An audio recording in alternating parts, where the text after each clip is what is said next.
2, 1, go. Welcome to the Standards Michigan teleconference. Since 2011, we have been following developments in an emergent global standard, ISO 267 Facilities Management, that responds to the need among organizations, industries, and governments for a leading practice discovery platform for managing safe and sustainable built environments. Today we are hosting a teleconference regarding ISO 267 Facilities Management with guest speaker James P. Whittaker.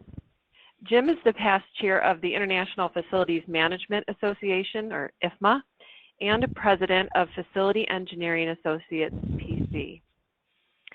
As administrator for the American National Standards Institute accredited U.S. Technical Advisory Group to the International Organization for Standardization Technical Committee 267, Facility Management, IFMA continues its goal of advancing the FM profession. Jim has been a key contributor to IFMA's efforts as the U.S. tag on ISO 267. Today, Jim will be presenting to us an update on the development of ISO 267, including the new work item proposal, which was approved to begin work on ISO 41001, a management system standard for facility management. By providing specific requirements for individual organizations to establish and manage an integrated MSS for the practice of FM, ISO 41001 will enable an organization to be able to demonstrate that it has a robust process through which to design, manage, and improve its integrated FM system. ISO 41001 would be akin to the well-known granddaddy of them all, ISO 9000 series of standards. Before I turn the call over to Jim, I'd like to first welcome our call-in guests. Today we have my colleague, Mike Anthony from the University of Michigan. Hello, Mike. We also have Dan Miller with Alta Resources. Welcome, Dan. And finally, we have Laverne Decker with IFMA. Thank you for attending, everyone. Now I will turn the call over to Jim for his presentation. Thank you, Christine. Thanks, Mike. I'm happy to be here today. And I'm now showing my screen. So hopefully everybody can now see my first slide. And we're dealing in a lot of acronyms today, and Christine was very good at spelling things out.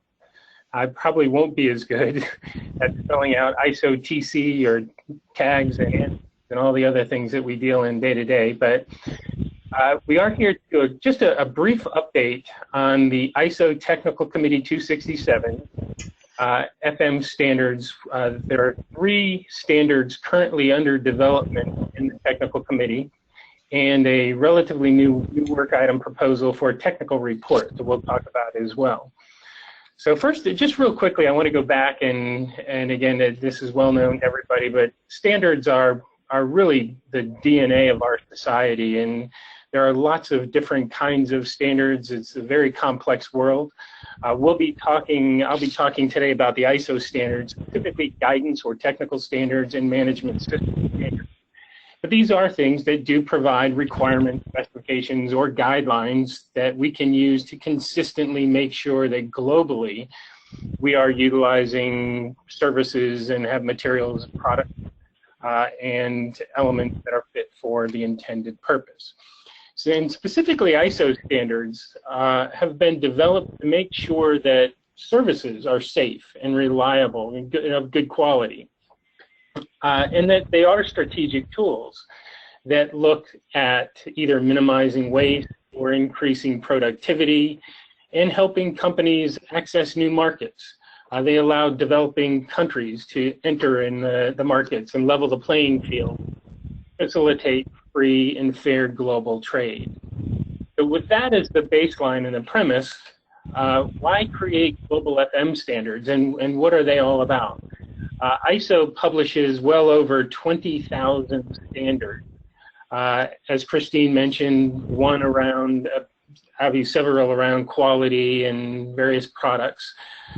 The FM standard that we'll be talking about today and the standards are really around a profession or professional discipline, which is a little bit unique in terms of an overall strategic perspective.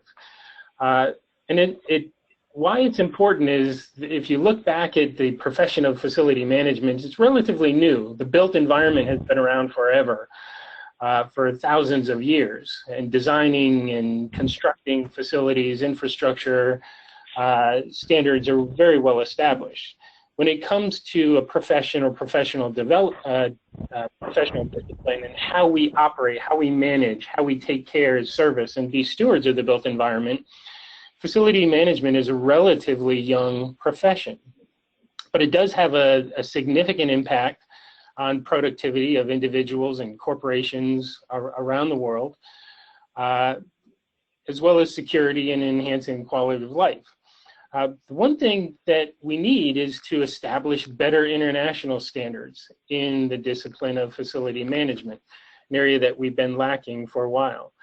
As with a new profession, in fact, when we look at creating the future workforce, you'll find that it's easy as kids go through into high school and college to find the professions of engineering and construction management and technology. But FM is not there.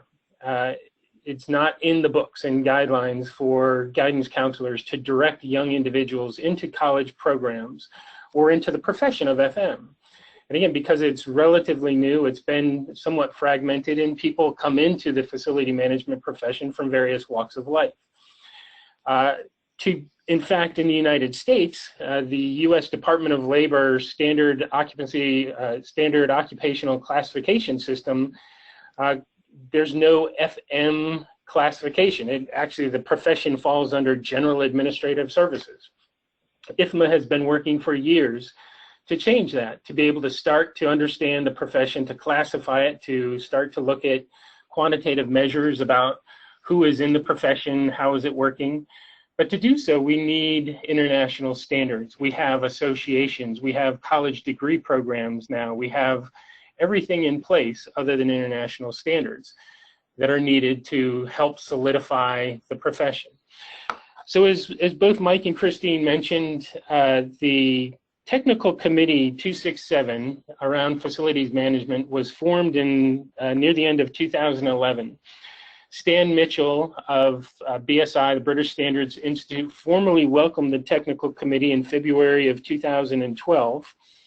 And the first Technical Committee plenary session was held in Berlin in November of that year, 2012. Mike Anthony was there at the meeting in Berlin, as several others from the US.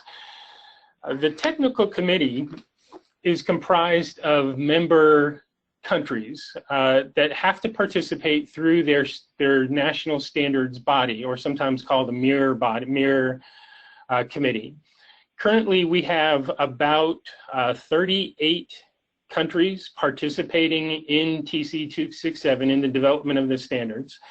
There's both participating and observing. Participating countries have the right to vote on the various drafts moving forward. Observing countries are there to just provide input, but not have a vote in terms of the drafts moving forward. Just a quick photo. In the bottom photo there, dead center, gray suit, tie, is Stan Mitchell of BSI, who is the chair of the Technical Committee. He's flanked by Olav Sabo to his right, who was one of the work group 2 conveners, and not pictured is the convener for Germany, and now turned over to Jay Drew of the US for the first work group. So we've had great participation over the years in the development of the standards, many plenary sessions, working group meetings across the globe, from Australia to Japan to Europe and the United States. For the US to participate in the Technical Committee, we had to form a ANSI-approved technical advisory group. Currently, we have about 25 or 26 members on the tag for the US, and it's a broad mix of technical experts from universities, from public school systems, from government agencies, from facility service providers, and consulting firms, both public and private, geographically dispersed. Here's just a little word cloud of a number of organizations, institutions that are involved with the ANSI US Technical Advisory Group. You can also participate by being a liaison to either the TAG or the technical committee. And the technical committee has a number of liaisons to other technical committees with related standards. Some of them that obviously asset management, relatively new, ISO 55001 management system standard around asset management, published a couple years ago. We have Stephen Ballasty from Australia, who is our liaison. Casey Martin from the US is liaison to the Energy Management Technical Committee. We have quality management, other liaisons to building construction, security, etc. There's also a liaison to an association, EuroFM, which is actually a federation of facility management bodies, national bodies across the EU. So just real quickly, but not to belabor the process, when I first got involved a little over 3 years ago as chair of the US TAG and looked at the task of developing 2 guidance standards that at the time looking at similar standards. In fact, if I step back and look at the technical committee was formed to develop standards using the CEN, the European Standards Organization, had drafted and published a number of standards for the EU. There were 6 at the time. There's currently 7 standards that are published and now used throughout the European Union. CEN, the European body that oversees the EN 15221 series of standards, proposed to move those into ISO standards through an agreement, and using those European standards as the basis for creating a series of ISO standards. So looking at those, maybe 20, 30 pages in total, each standard, this is probably not a big deal. We could craft these pretty quickly. When I was told that this is at least a 3-year process, possibly a 4-year process, I now understand through the ISO protocol that it is a challenge, and it goes through a number of stages.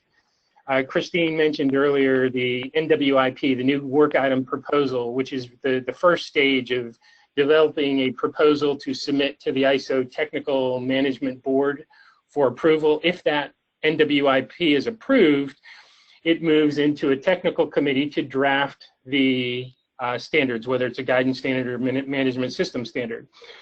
The second stage is what they call a preparatory stage, and this is actually creating the working draft, a WD of a standard, that then moves into a committee draft in a committee stage through a working group, crafting that and moving that forward.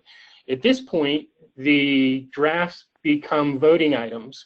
So if consensus is reached on a committee draft or a CD, if roughly 2/3 of the technical committee, the voting members, participating members, approve the draft to move forward and no more than 25% object, it will move forward from a CD to what's called a draft international standard in the inquiry stage, which then go through public comment period, review by the mirror committees, national bodies, and again, another vote before it moves to an approval stage, and then a final vote by the participating countries and mirror committees to be published as an international ISO standard.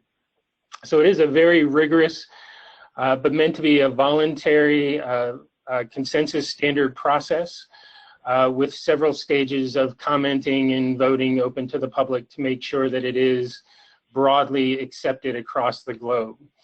So where we are today in the technical committee, we actually started a little bit backwards in looking at two guidance standards following SEN standards, the 15221-1 and 2, which were basically Part 1 terms and definitions around facility management, and then Part 2 being guidance on strategic sourcing and the development of agreements.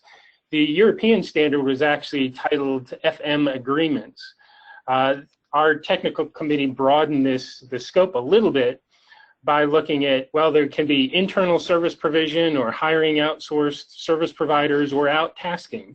So we took it up a level to look at strategic sourcing, again, whether it's internal service provision, external, and then the development of agreements.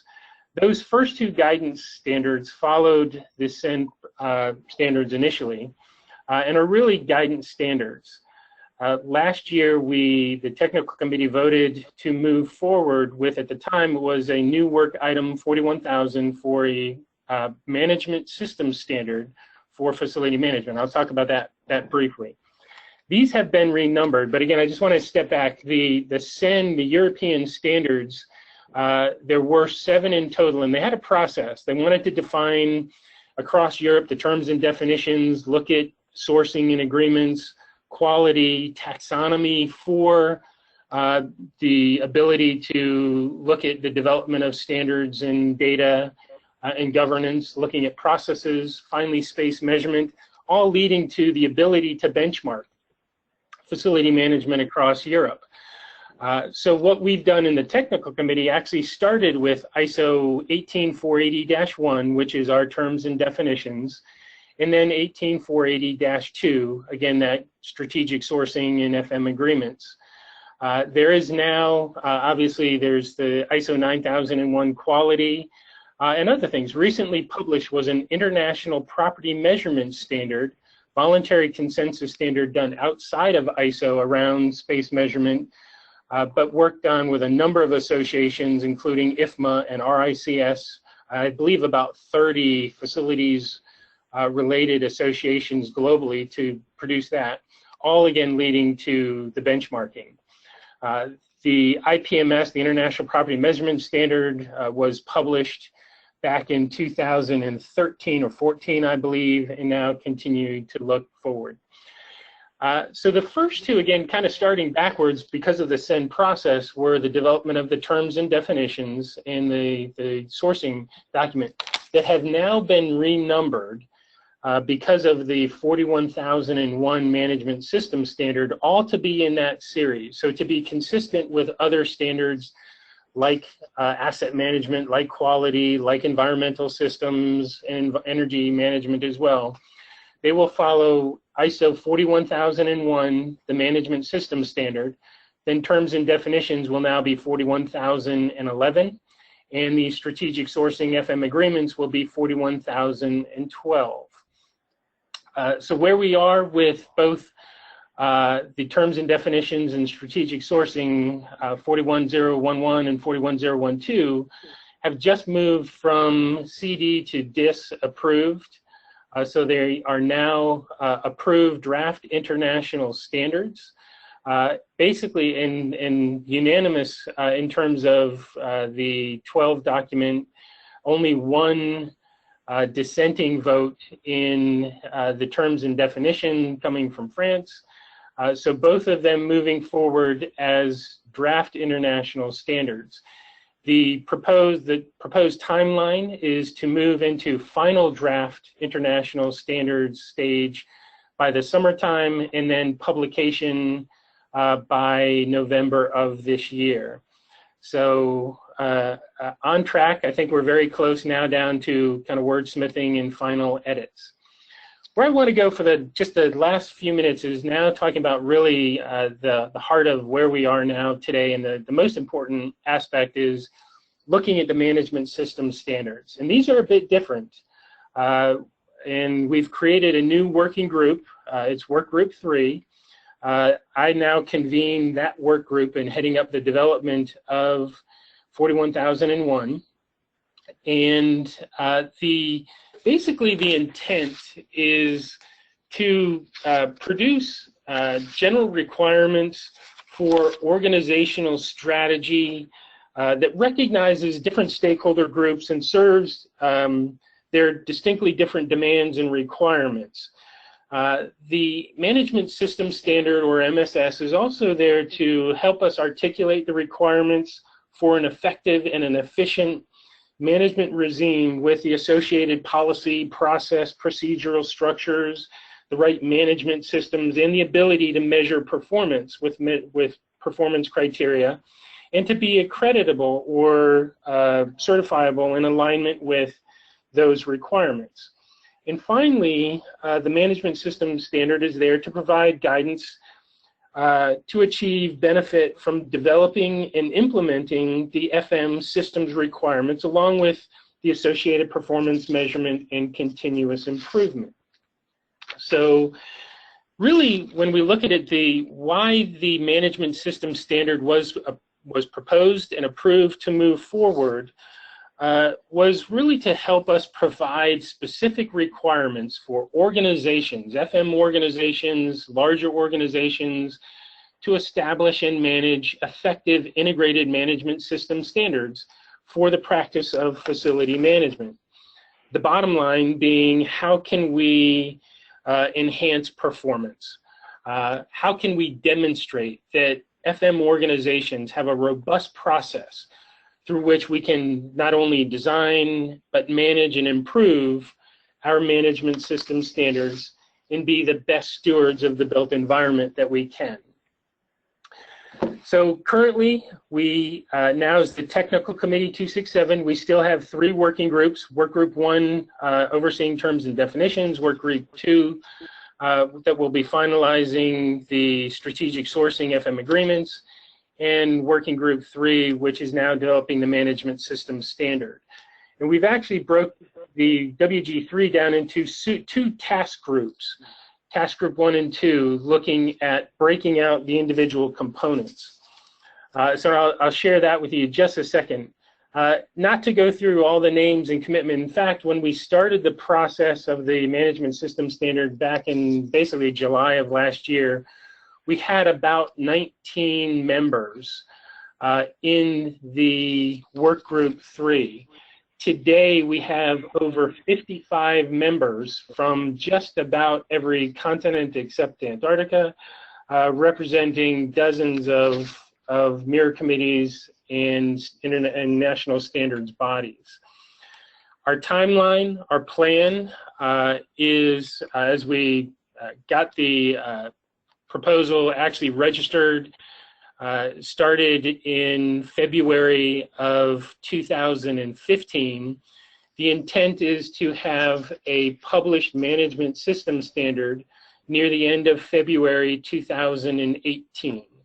So we're still a couple years away and moving forward now with a detailed schedule following the ISO protocol, just a little graphic, but getting off to a little bit of a late start, but now we've got things rolling in developing a working draft.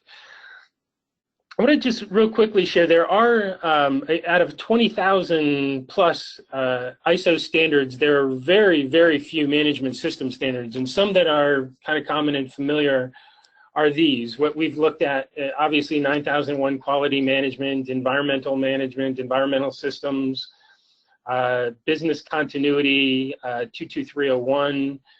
Then there's again the occupational health and safety, 45,001, energy management, and again a relatively new asset management standard, 55,001. There's some highlights in yellow in terms of guidance and asterisks. Basically, management system standards are requirement standards that a company can certify to, like an ISO 9001, self-certify, or be in alignment with. Within the past couple years, ISO created a directives document and what they call their Annex SL that harmonizes the format of all management system standards to be published. So the asterisks here indicate which standards, management system standards, have been developed, and I'll share with you in just a second what that format looks like. In addition, they can be standalone requirements documents with separate guidance document standards, or they can be combined. Like the energy management is a combined requirements and guidance standards. Ours, the 41001, was proposed to be requirements with guidance. So we will have both the requirements sections and an annex that provides guidance on how to implement the management system standard. So this is what, when I mentioned that Annex SL in a harmonized format, this is basically now the standard format all management system standards through ISO are published to.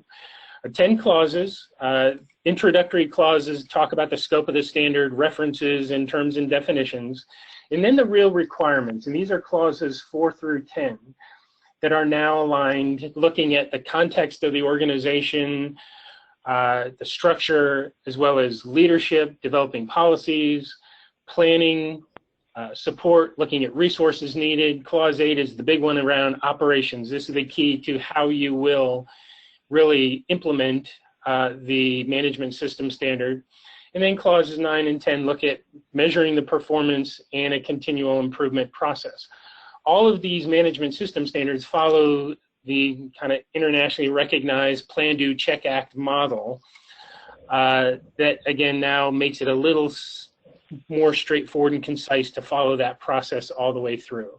So this is the ISO consolidated directives with the Annex SL that provides the basic structure for the management system that we have in place.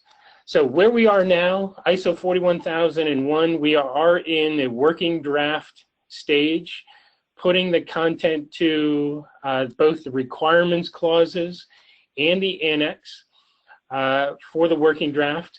We're hoping to have a really good working draft in place for our second face-to-face meeting in Melbourne, Australia in early June of this year, to hopefully then sometime in the summer move forward with a committee draft that would be able to go out to all of the participating and observing countries for comment and voting to continue to move it forward.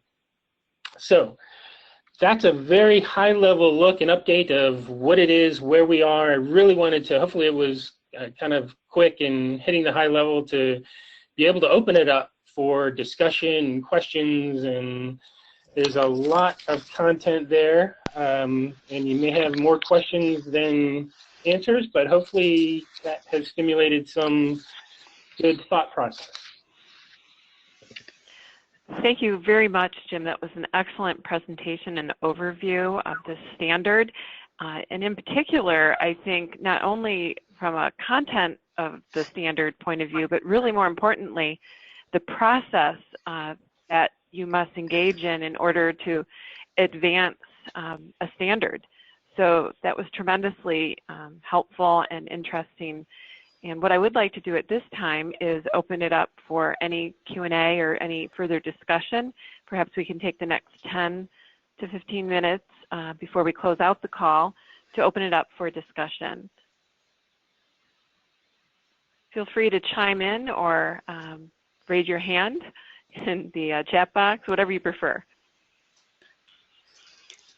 This is Mike Anthony. I think I would defer to our guest, Dan Miller. I think he's muted right now, though. Dan, are you able to hear us? You're welcome to chime in. Go ahead, Dan. Yeah, one question I have is, well, first of all, this is new for me, so this is very good. I've been a member of IFMA on and off for a number of years, but really want to get a better understanding of what is going on in facilities management. That's why I kind of asked to do a little more digging in this area.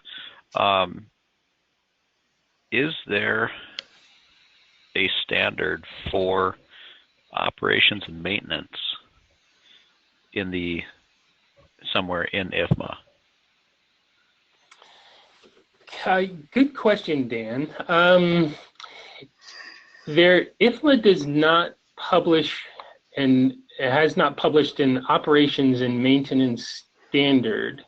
In fact, it's very interesting. I also work with, we've created a standards committee that Laverne Deckert, who is online as well, also administers. So Laverne is becoming an expert in this area as well, whether she wants to admit that or not. And we've been looking very hard at what we do there, Dan. And I think you raise a kind of a larger issue, and I'll answer your specific question in a second. But we've also looked, and just recently I published an article looking at the complexity of compliance. And when you go across the borders, not just in the US, but globally, ISO standards are one aspect. We have ethics standards, we have business standards around SOX and GASB and FASB, et cetera.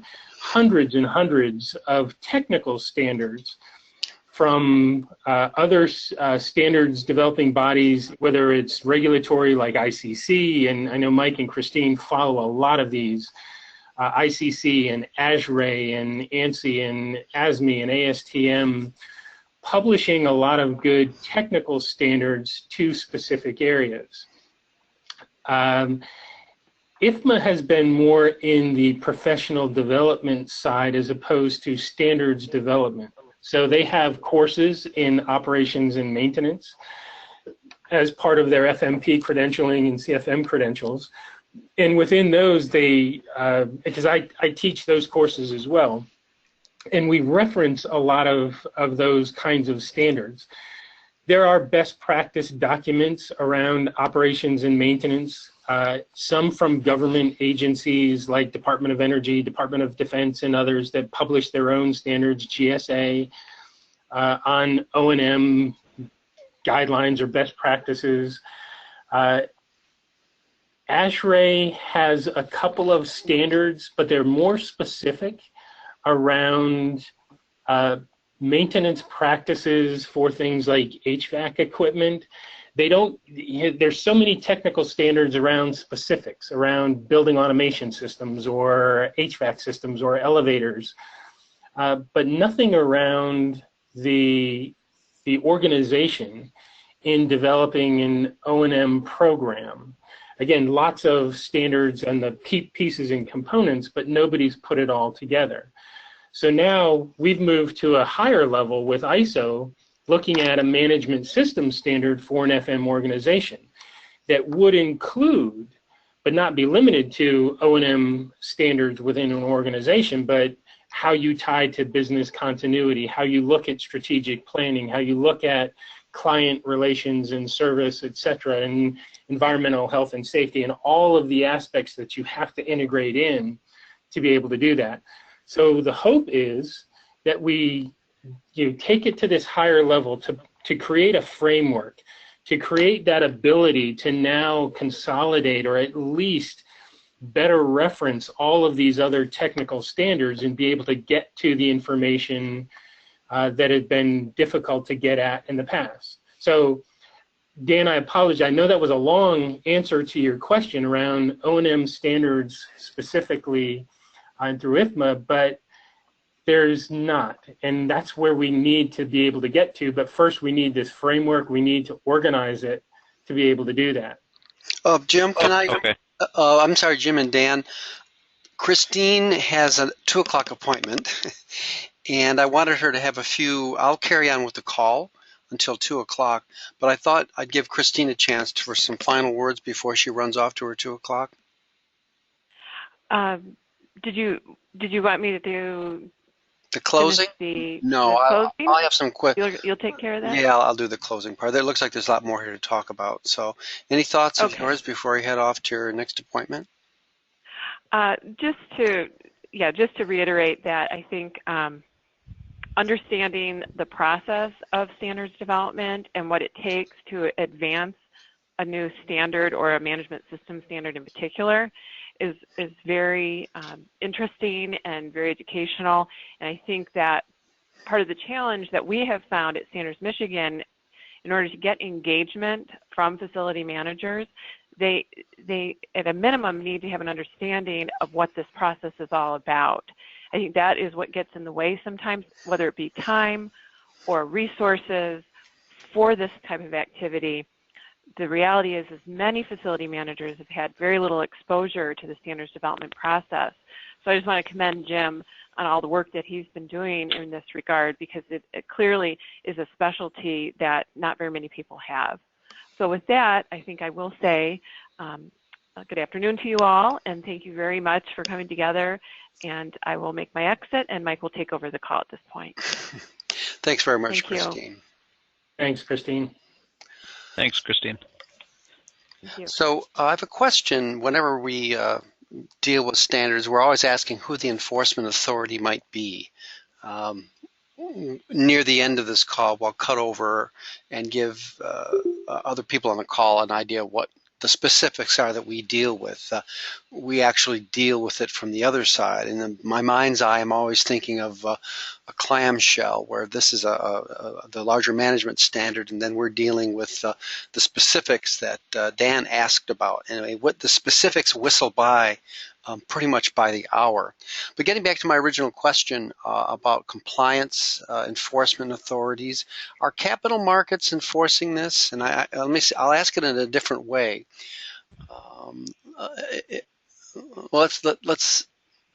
Is this a condition for capital to move from point A to point B? And when I use the example of the International Code Council, NFPA, and the other standards developers, most of their revenue, frankly, is in the enforcement part of it. And something won't happen unless you conform to the standard. And that's where most of the revenue is. I like to say that standards are really the seed corn for enforcement or compliance revenue. So I'm getting back to my original question. Who would enforce a standard? And I'm thinking that capital markets like ISO 9001 here in Detroit, Michigan, we're aware that our auto manufacturers wanted to work globally. And so in order to work globally, they needed to be able to benchmark performance, products, deliveries, compare apples to apples. So they needed ISO 9000 so they could execute global trade. Now, I guess ISO 9000 came out in the middle 80s, that the markets themselves seem to enforce it as a precondition. Your management system must conform to a standard, and if you don't, money won't go in your direction. So that's a fairly elaborate question, and I hope there's enough holes in there that you can pick a piece of it and just to answer my question generally about enforcement compliance. Yes, Mike, I think I can. It is, and in fact, some of the largest drivers we see is, and maybe even stepping back in terms of looking at the facility management profession globally, still one of the biggest trends is a drive to outsourcing and consolidation and a lot of volatility in global service providers working in large capital markets. So global corporations, whether it's utilities, global IT, the Microsofts, the Apples, the Googles, etc., even auto manufacturing companies, but global real estate corporations as well, have been struggling. And when you look at, I think a lot of folks, when you think about the Jones Lang LaSalle's and the CBREs, the ISS, the ABMs, lots of large global service providers managing real estate portfolios worldwide, are driving the standards development because they see huge variations in service level and the need to make sure that capital is not only moves but is understood in the right markets and that there's consistency. We've even government agencies, folks like the State Department that manage embassies across the world that have large local engaged workforces in basically every continent, struggle to see consistent levels of the delivery of services. And they're very keenly interested. There are the OMB circulars that drive government agencies in the U.S. to utilize, whenever practical, voluntary consensus standards as a basis. So, governments both in Europe, but also the drive to emerging markets like China and India Asia Pacific. There's a huge need to make sure that we've got good global standards in place as we see just a massive global growth in those areas from Middle East onward. So there's lots of drivers. In terms of the enforcement, again, the ISO these are voluntary consensus standards. So it's entirely, and there are different modes. You have 3 ways of utilizing an ISO management system standard. You can get an independent third-party certification where you have, and it's not an ISO body. So ISO makes their money in the publication of the standards. They don't actually do enforcement. Enforcement is through standards bodies like ANSI, ANAB, ASQ, BSI, others around the world that will actually certify companies to the ISO standards like 9001, 22301, etc. You can also self-certify by utilizing the standard, the management system standard, or just be in alignment with. If you even purchase the standard and say, okay, let's go through this, let's do whatever is practical. Certification holds the highest level okay, we can now say that we are certified to 9001, and that does drive capital when it comes to manufacturing and in parts and pieces. When it comes to services, probably a little less relevant or a little less direct or clear in how that's done. But I think you'll see that large capital markets from commercial real estate and the need for more consistency in the delivery of services globally for more and more emerging global markets is helping to drive these standards. And those large international service providers are very, very interested coming on board early to say, yeah, they're going to be very interested in certifying to these standards to help drive business to that market.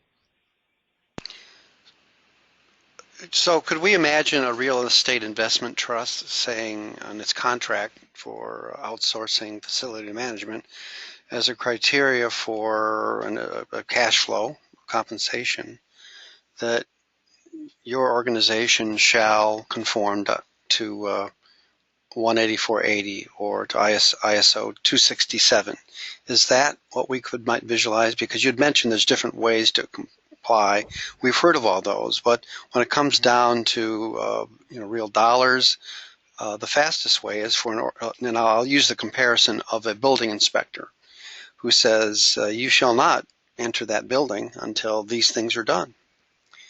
And there's a great core of well understood core of individuals who then rally to get the built environment, the building up to the benchmark that the building inspector has established. So I'm visualizing that at some point this might be part of a contract of real estate investment trusts farming out or as part of its contract in its quid pro quo with its as a condition for capital allocation, that this might be the a reference document, a foundation for comparing apples to apples and a performance criteria. Am I visualizing the importance of that correctly, or at least in some outcome that you might see originate from this? Absolutely. That is the intent long term. It certainly takes a while to get there. But even now, there's a huge interest globally to the asset management system standard, which, you look, okay, well, what's the difference between asset management and facility management? And we could debate or have, discussions around it. But to me, asset management is a part of what many FM organizations do and need to do. And again, globally, you're seeing, large airport authorities saying, yes, we want to have vendors providing services to our airport that are certified to the asset management standard. And I think that's the goal with the FM management system standard, because it does integrate a lot of things, and it does give you that comfort that, okay, who we are hiring to be the stewards of our facilities, whether they're government, and I think we see this in Europe much more so than we do in the United States these days, is that outsourcing model growing and the need for standards to kind of combat that complexity. So they're very strongly and keenly interested in looking to that to say, yes, we are, whether it's REITs, whether it's large owners of properties or even government agencies, saying, yes, we're looking for not only individuals that are competent to do this, but organizations made up of competent individuals that have the management system in place that ensures minimizing risk, ensures compliance and efficient operations. So that's definitely the long-term goal. Could you imagine this being adopted by states, for example, that allocate or redistribute education facility money? Let me back up again. Our industry, at least the education facilities industry, is roughly 1/3 higher ed. The other 2/3 is frankly K-12. And there's a lot of discussion about the unevenness of the facilities in K-12 schools. And a lot of that, for obvious reasons, I don't want to get into a political discussion. But to have a benchmark, what would prohibit the use of an international standard by state governments as a performance criteria for allocation of school operation and maintenance funds? Certainly nothing would prohibit it. And again, I think that's the intent. When it gets there, it does take a while. And I think your example is great, because when you look at, I think one other way of looking at this is K-12 school systems or independent school districts across the country. In fact, every state in the U.S. is either currently or within the past 10 years undergoing lawsuits regarding equitable distribution of funding to schools. Whether it's big school systems or small school systems, there's a huge inequity in many eyes, and there's a lawsuit to prove it, that say we are not taking care of our schools to provide the right environment for kids to learn, and that obviously hits home.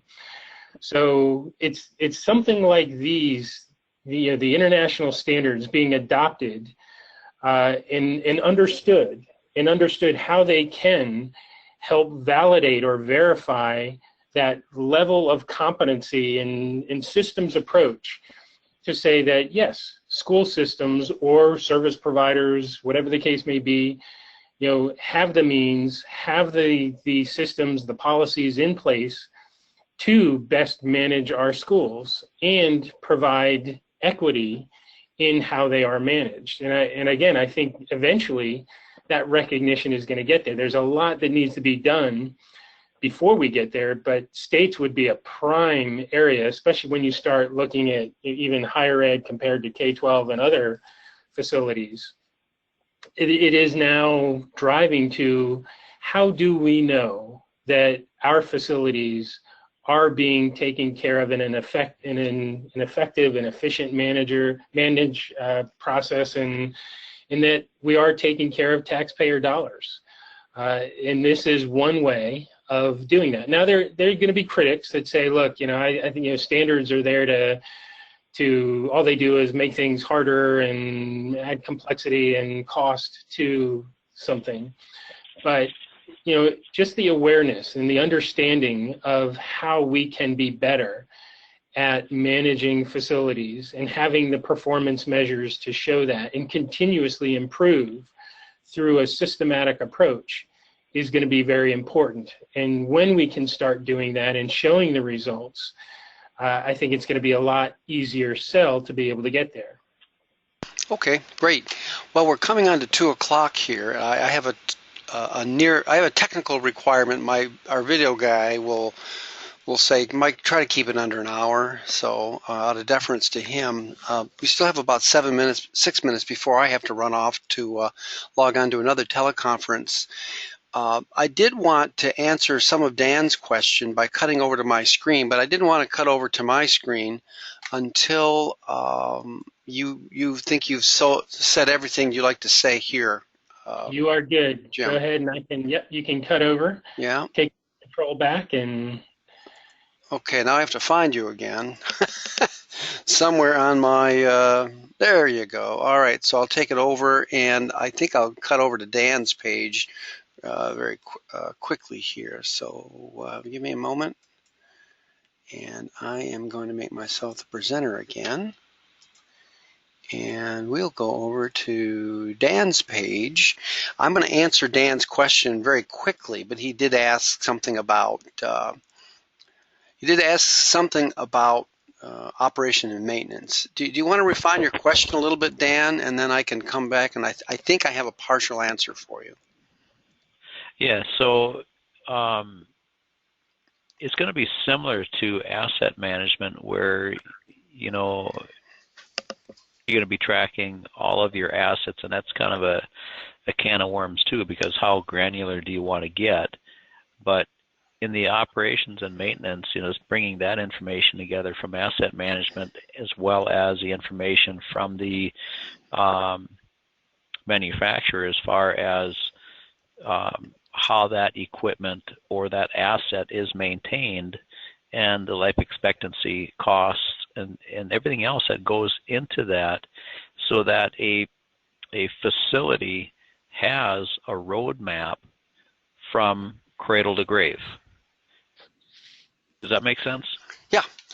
Okay, so you mentioned granularity, so I will show you what granularity looks like. This is our website, and we look at well, if you just stay here every day, we try to present a standard that is a commentable standard or a part of a standard. We receive. I say it's about 1 per hour. It's probably more than that. We believe that there's 10 million different pieces of regulation that are coming out of various forms of government and even the markets, and so we try to capture that which is important to us. So what you'll see here is we try to respect all the standards developers, and we try to give them a little bit of airtime on our website. You can see that we're dealing with the generators, we're dealing with ICT, we're dealing with over Christmas, Easter. There's a lot of. It turns out that there's a lot of churches in higher education that you might not have thought about, but so that's what we're. That's what we do, and we have. If you go to our website here, we think we've been successful. We know we've been successful. This is our. This is what we go into the excruciating detail where many do not want to go, and we do it at a very high rate. So you can see some of the changes we made for ourselves, but of course that has it has a benefit to everyone else in the industry. And so I'll encourage you, if you want to see what we do on our a little more specific about the specifics we believe that we've mastered.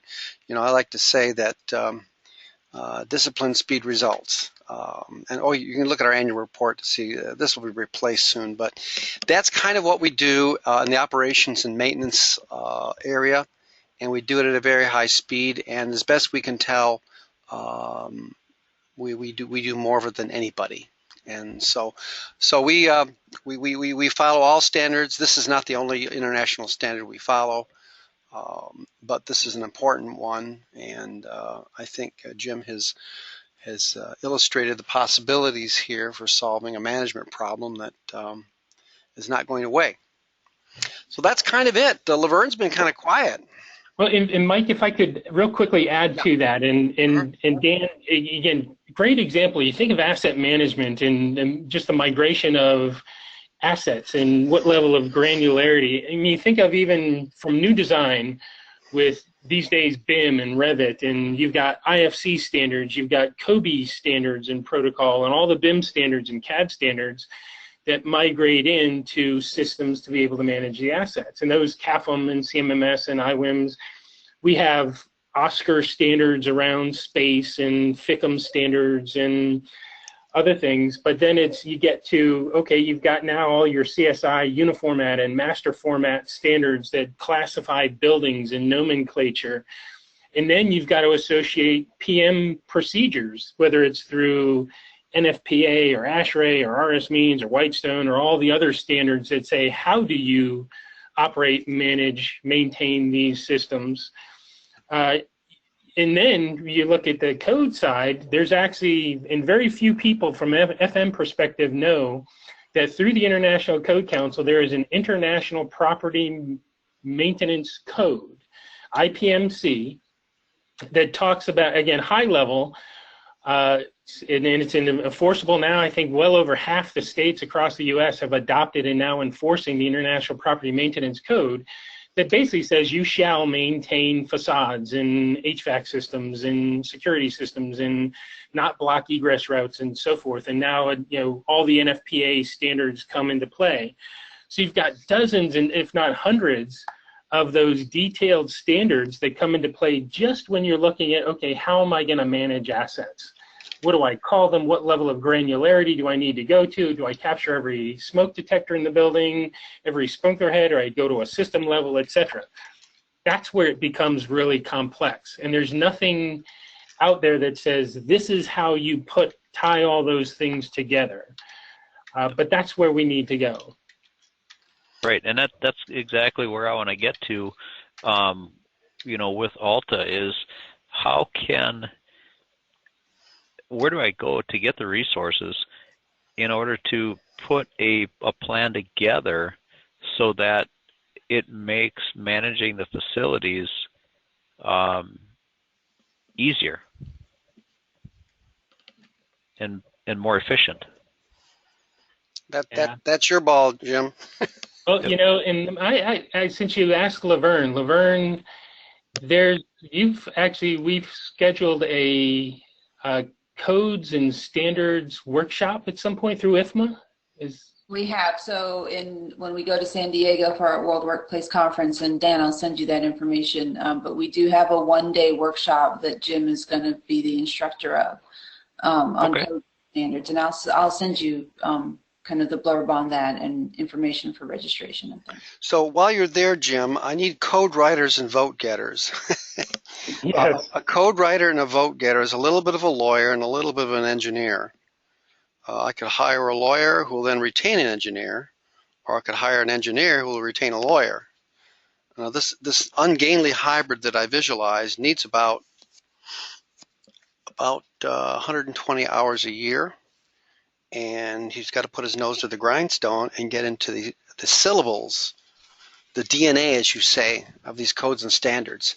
There's no substitute for it. We don't get results until we dive into the syllables. Everything else is just gloss. And I frankly get fed up with it. So I want to see if you can put a pitch out there if any organization wants to support somebody like that.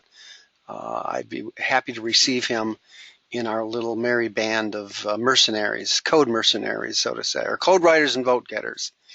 It's a very unprosaic term for somebody who actually who can stay with an idea for 6 to 12 years.